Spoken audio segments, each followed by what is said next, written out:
নমস্কার, আজকে বানাবো নিরামিষ আলুর দম। এর জন্য প্রথমে আলুগুলোকে সেদ্ধ করে নেব।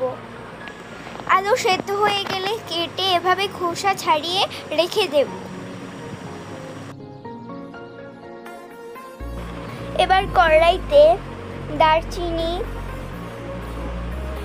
তেজপাতা,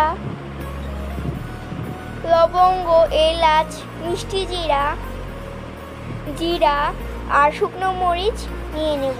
এবার একটি বাটিতে লবণ, হলুদ, মরিচ, ধনিয়ার গুঁড়ো, আদা বাটা দিয়ে জল দিয়ে সব ভালো মতো মিশিয়ে নেব।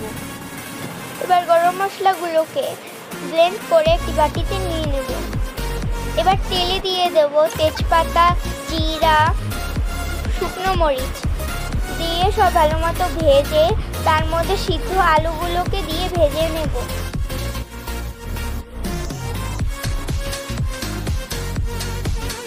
এবার দিয়ে দেব মশলা।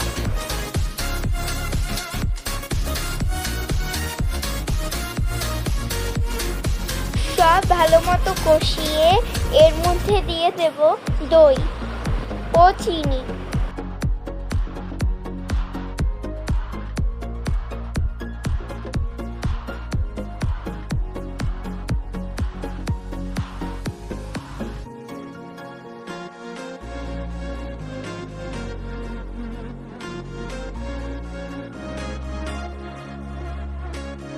এবার দিয়ে দেব পরিমাণ মতো জল।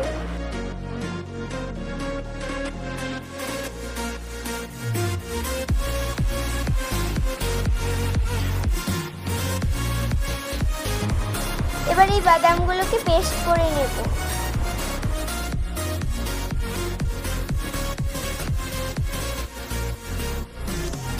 বাদাম পেস্ট দিয়ে দেব।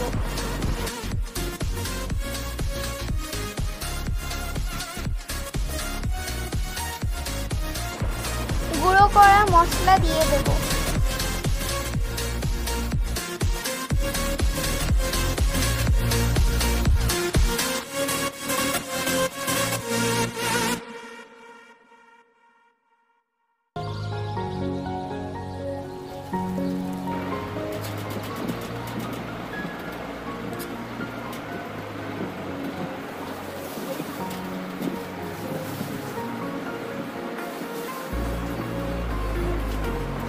তৈরি হয়ে গেল আমাদের নিরামিষ আলুর দম।